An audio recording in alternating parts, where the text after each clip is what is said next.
There's a place down the street where good friends meet. Why don't you come along? See a face that's new, share a point of view, or maybe sing a song. Life has many stories that you hear all the time. Two of them you'll hear today, that's yours and that's mine. But there's a third story that'll always be there. Just climb to the top of the stair.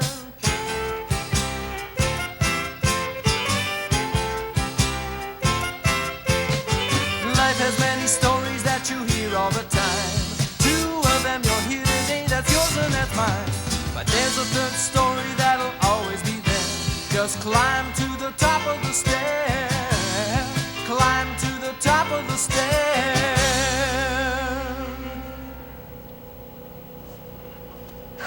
Boy, I sure wish Connie would get here soon. I want to get going. So do I.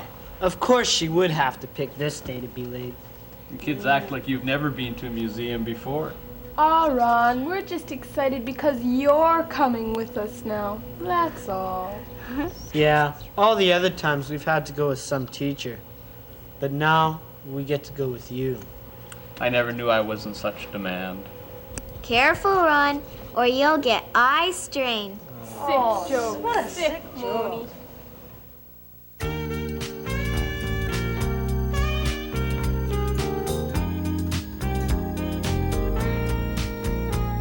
Sitting alone, no one to phone. Inside there's pain that you're feeling. Walking outside, you try to avoid someone like you who needs healing. Isn't there a way to be friends? Isn't there a way to share our secrets? Isn't there a way to know we belong when we're together, together? We make demands or misunderstand. Soon we can't talk to each other. So listen with love, speaking with care. Don't hide from God or each other. Isn't there a way to be friends? Isn't there a way to share our secrets? Isn't there a way to know we belong when we're together, together? There will be times to stand by yourself, times when you've got a good reason, something to say, a yearning to pray. For everything there's a season. Isn't it time to be friends? Isn't it time to share our secrets? Isn't it time to know we belong when we're together, together, together?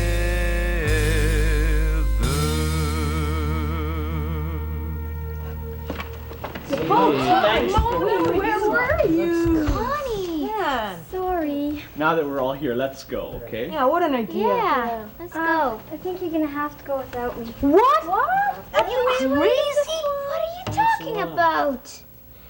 That's why I was late. I had to change my plans for today. I thought you had all that arranged for. Yeah, me I too. thought so too. Great. But something came up.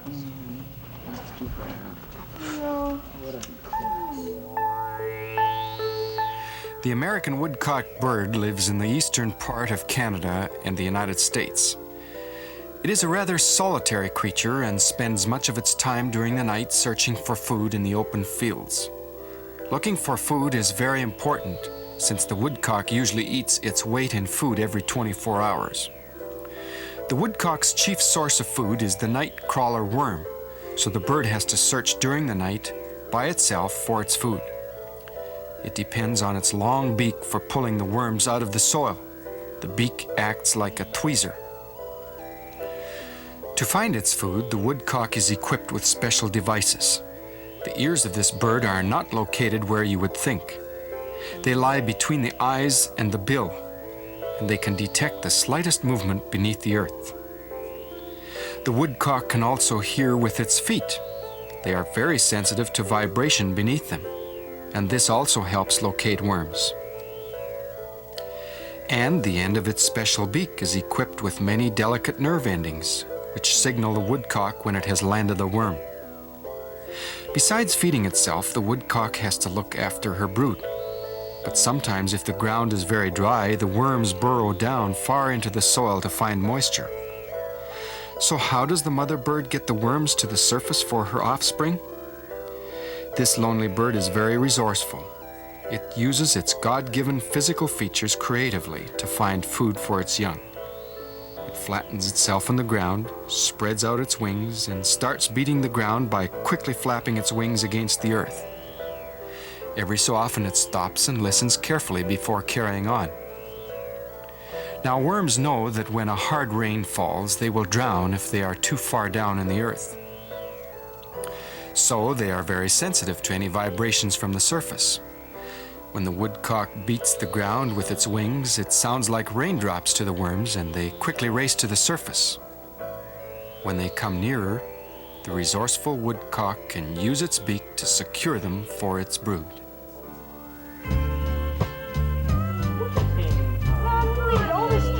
All for nothing. Oh, you're really sorry.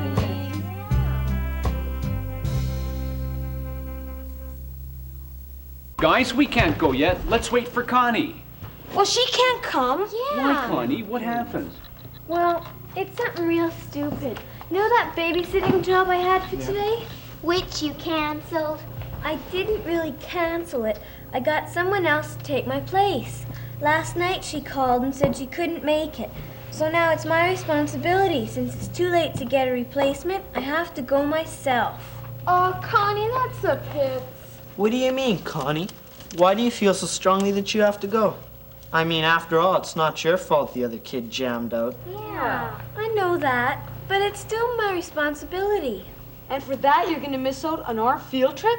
So then you're really not coming? How can I? I've got a job to do. So why don't you call the lady and tell her that something important came up? Or ask if she'd let you off the hook? No, I couldn't do that. Maybe that friend of yours could get a replacement. That friend of mine is often having a good time. Aw, do you have to be so noble?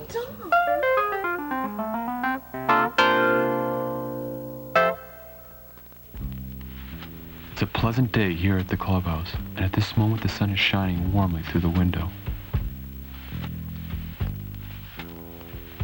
About to be selected for the game is a golf ball. He certainly looks sharp, that cellophane wrapper. He's been made to do a job, and yes, it looks like his time has come.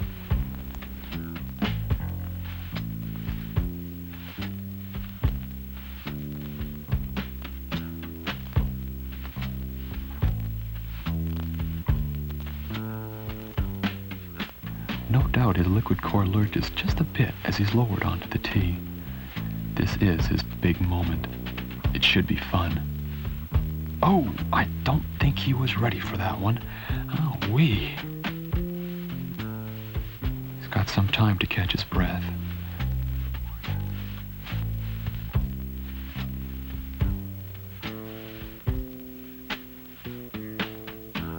The grass must be cold and wet. Ugh.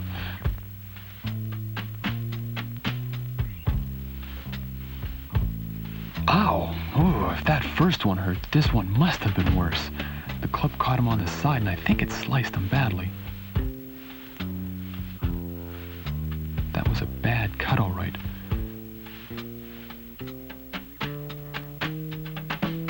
No time to feel sorry for himself, though.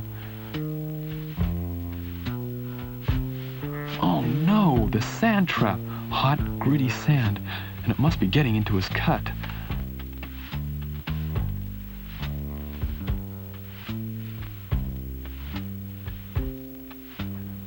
That's better.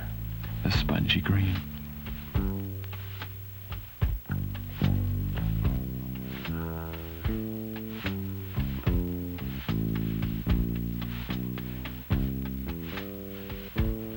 success at last.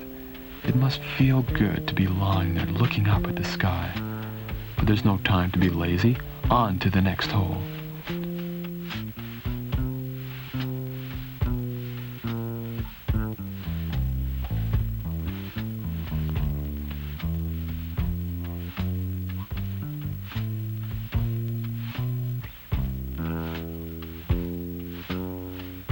The bushes. He's down in the underbrush.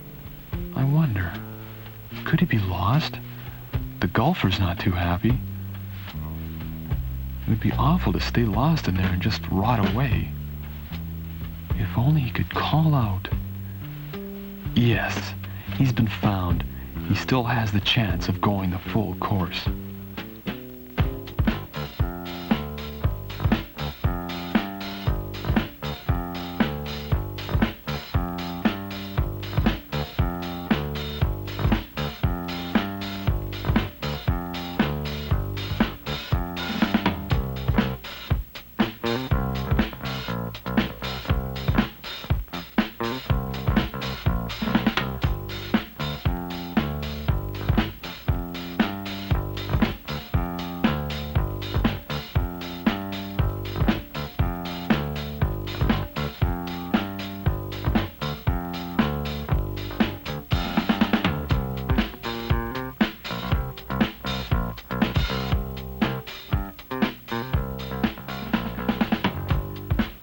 We're at the 18th hole now.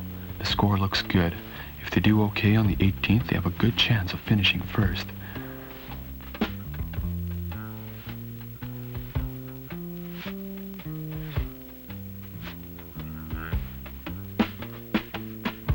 I think they've done it. Wait, let's check once more. Yes, they've got it. They definitely are taking the tournament. And now, it's time for the trophies. He's so proud, after all he's gone through to win it. He must be aching all over, mind you. But I'm sure he'd do it all again anytime. Can't you just see him sitting on the mantel in a trophy room showing off his important role in this game? It was even worth the gash for all of this. But hey, what's this? What are they doing to him? Isn't he going to get any credit for all he's gone through? All those cuts and bruises. What an insult. Well, what can you say to that? Probably the only thing is, that's life. Some people work hard and take a lot of pains to help others, and someone else comes along and gets the credit. It's hard to take, but when you think about it, do you always have to get a trophy before you find a job worthwhile doing? Just be faithful, that's all. Well, then you're being taken. Maybe not, Don. If Connie feels it's her responsibility, she's got to stick to her convictions. Not necessarily. Even if nobody else thinks so? Yes, you've got to do what you think is right.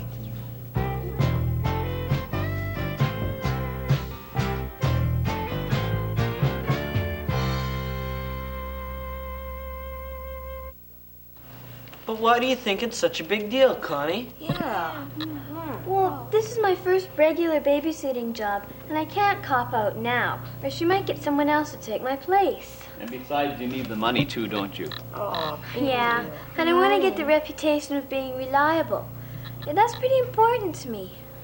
Listen, you guys, we're not in that big of a rush. Why don't we just come and sit down and talk about it for a while? We've got time. Connie, your decision is a really hard decision to make. It kind of forces you to be alone. Especially hard because your friends are doing something that you'd like to be doing. Loneliness isn't all that bad, though. It was the kind of thing that Jesus experienced a lot of when he was here on earth. Even though he was very popular and there were a lot of crowds all around him, he still was kind of a solitary figure. Because he said and did things that cut right through the kinds of things that people were doing in that time. On times when Jesus was alone, he would often spend the time talking to God the Father, and God the Father would give him the strength and the courage that he needed. On one such occasion, he was in a wilderness area, far out in the country. And on this occasion, he'd been there about 40 days, and the devil came to tempt him to do something that God wouldn't want him to do. The devil came up to him and said, "You're hungry, aren't you? Why don't you take some of these stones and change them into bread?" Jesus said to him, "Bread is not the only thing a man can live on. A man needs something deeper for his soul. He's got to obey God." Then the devil took Jesus to a very, very high building and said, "Throw yourself off. And when the angels catch you, it'll prove that you're the Son of God. Isn't it written in God's book?" Then Jesus said to Satan, "It's written that you're not supposed to tempt the Lord your God." Satan finally took Jesus to a very, very high mountain. And looking out across the whole world, he pointed to the kingdoms, and he said, "Listen, if you simply bow down and worship me, I'll give you all these kingdoms and all the glories of the kingdoms." Jesus said, "Get away from me, Satan." He said, "Because you're not supposed to worship anything else but the Lord God himself." It's kind of hard to understand what was all involved in the temptation. But we do know that in this time of aloneness, God gave Jesus everything that he needed. It was a major victory. God is willing to give us the things that we need, if only we ask him.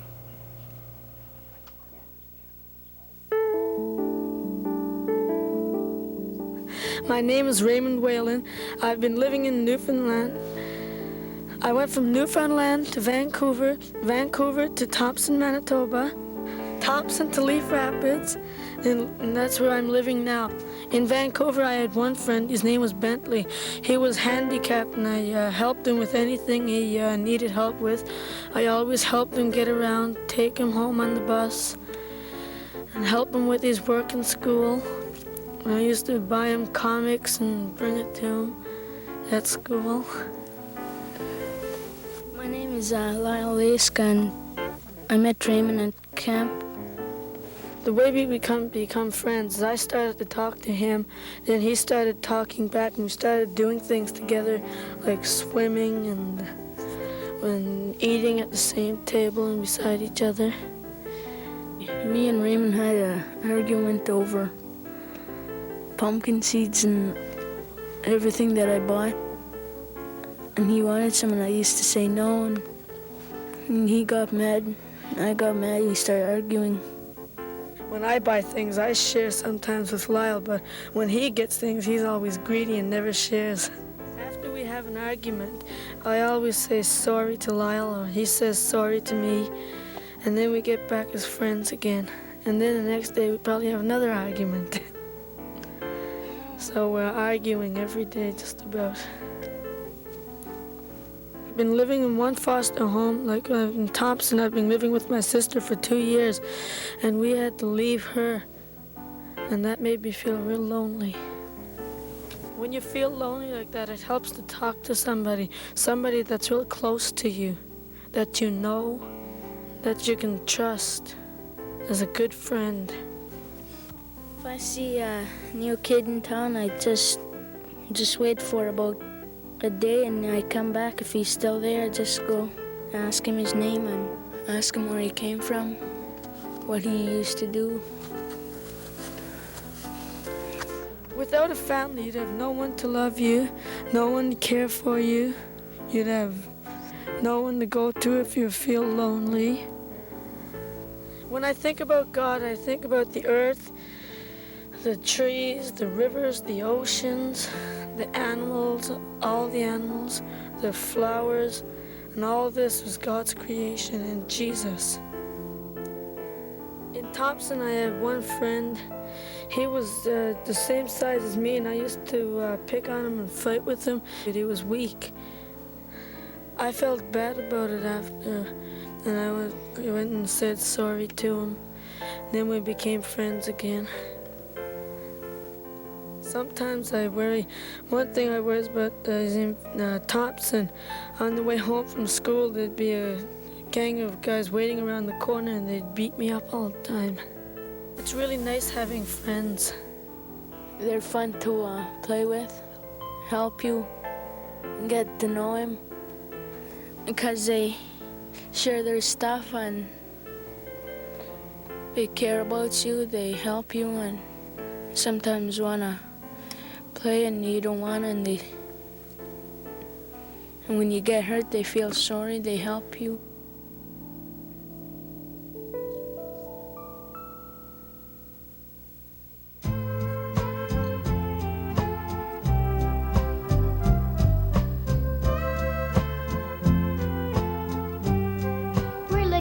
something. You know what it is? Here at the Third Story, we'd like to get to know more about the people who are watching our programs. It would be really neat to find out what's special about you. Maybe you found something in the programs especially interesting or even helpful. Why don't you take a few minutes right now and drop us a line? And when you do, we'll send you our magazine. It'll tell you something about us. And besides that, it has some of the stories and songs from the programs. Send your letter to The Third Story, Box 2, Station F, Winnipeg, Manitoba. That's The Third Story, Box 2, Station F, Winnipeg, Manitoba. We'll be waiting to hear from you.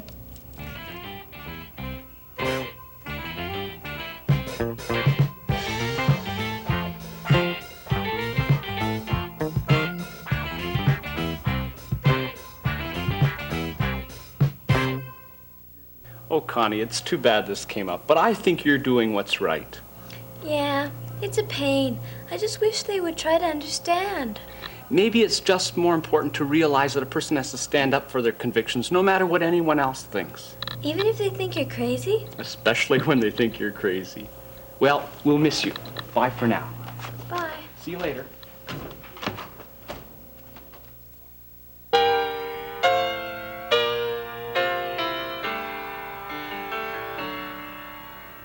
One day wondering who I was, I asked my mom and dad because I want to be like them in many ways.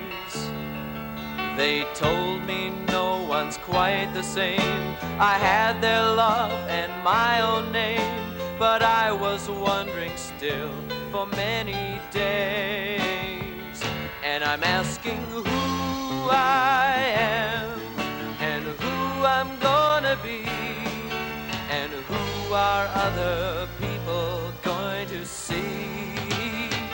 And I'm asking who I am and who I'm gonna be, and who are other people going to see. One day deep in thought again, I saw the pictures of the men and women people go for miles to see. The movie stars who are here today, the hockey heroes when they play, the super rock and rolling kings and queens. And I'm asking who I am and who I'm gonna be, and who are other people going to see. And I'm asking who I am and who I'm gonna be, and who are other people going to see. Days went by in questioning the answers different people bring, the famous and the friendly and the wise.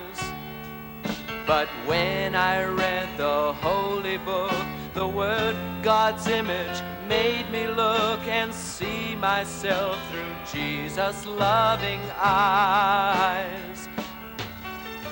Once I wondered who I was, and now I'm finding out because I'm following the Lord in all His ways. He gives me love and my own name, for God made no one quite the same, and He knows what I need through all my days. Now I know just who I am and who I'm gonna be, and who the people around are going to see. Now I know just